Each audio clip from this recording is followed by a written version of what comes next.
ہمارے یہاں ایک غلط فہمی پھیل گئی، وہ یہ کہ قرآن مجید کو پڑھے جائیں اور زندگی بھر اس کو کہیں سمجھنے کی ضرورت نہیں ہے،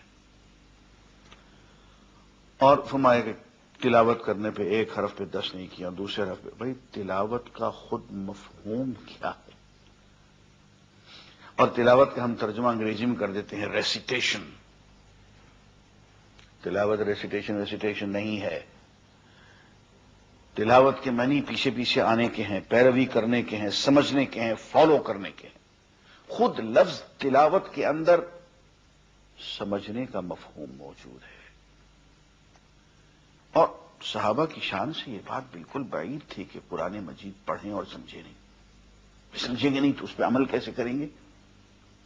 اور اس پہ تو کھلی احادیث موجود ہیں۔ ابو داؤد میں حضور اکرم صلی اللہ علیہ وسلم نے فرمایا کہ یا ابا ذر لئن تغدو تتعلم آیۃ من القرآن خیر لک من ان تصلی 100 رکعہ۔ اے ابو ذر، اگر تو صبح صبح اٹھ کے قرآن کی ایک آیت سیکھ لے، سمجھ کے پڑھ لے، تو یہ تیرے لیے اس بات سے بہتر ہے کہ تو 100 رکعت نماز نفل پڑھے۔ عزیزان گرامی، دھیان دیجئے اس بات پہ کہ ایک رکعت نماز پڑھنے کے لیے سورہ فاتحہ چاہیے، اس کے بغیر رکعت نہیں ہوگی۔ 7 آیتیں یہ ہیں، کم از کم 3 آیتیں اور چاہیے تلاوت، اس کے بغیر رکعت نہیں ہوگی۔ پھر اس کے ساتھ رکوع بھی ہے، سجود بھی ہے، تسبیح بھی، تحلیل بھی، تکبیر بھی، درود بھی، دعا بھی، سلام بھی۔ فرمایا کہ 100 رکعتیں جن میں کہ کم از کم 1000 آیات کی تلاوت ہو، ان سب کے مقابلے میں ایک آیت کو سمجھ کے پڑھ لینا افضل ہے۔ عبداللہ بن عباس رضی اللہ تعالیٰ عنہ فرماتے ہیں کہ ہمارا ذوق یہ تھا، اور اس ذوق میں ہمیں حضور اکرم صلی اللہ علیہ وآلہ وسلم نے ڈالا تھا کہ ایک قرآن کی چھوٹی سے چھوٹی سورت، مثلا سورت والعصر، سمجھ کے پڑھنا ہمارے نزدیک پورے قرآن مجید کو بغیر سمجھے پڑھنے سے افضل قرار دیا جاتا تھا۔ عزیزان گرامی، جب تک کہ ہم یہ ذوق اپنے اندر پیدا نہیں کریں گے فہم قرآن کا، اس وقت تک بات نہیں بنے گی۔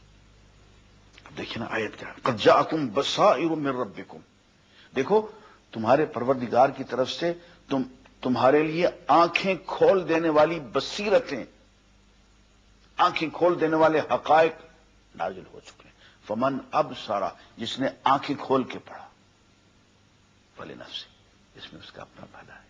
ومن عمی فعلیہ، اور جس نے اندھا ہو کے پڑھا، اس کا وبال اس پہ ہے۔ استاد کب کہا کرتا ہے اپنے طالب علم کو کہ میاں آنکھیں کھول کے پڑھو؟ کیا مطلب ہے اس کا؟ سمجھ کے پڑھو، دھیان سے پڑھو، غور و فکر سے پڑھو۔ تو قرآن مجید کو فرمائے ہم نے اس لیے نازل کیا ہے کہ تم غور و فکر سے، دھیان سے پڑھو، اندھے ہو کے نہ پڑھو۔ افلا یتدبرون القرآن، قرآن تدبر سے نہیں پڑھتے، قرآن میں غور و فکر و تدبر نہیں کرتے۔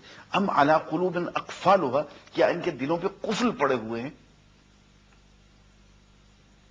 یہ سب باتیں قرآن مجید میں ایک جگہ پہ نہیں، 20 جگہ پہ کہی گئی۔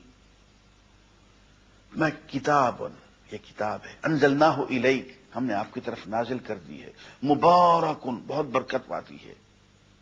کیوں نازل کی؟ لیدبروا آیاتہ، تاکہ لوگ اس کی آیات میں تدبر سے کام لیں، ولیتذکر اولو الالباب، اور عقل والے نصیحت حاصل کریں، اس پہ عمل کریں۔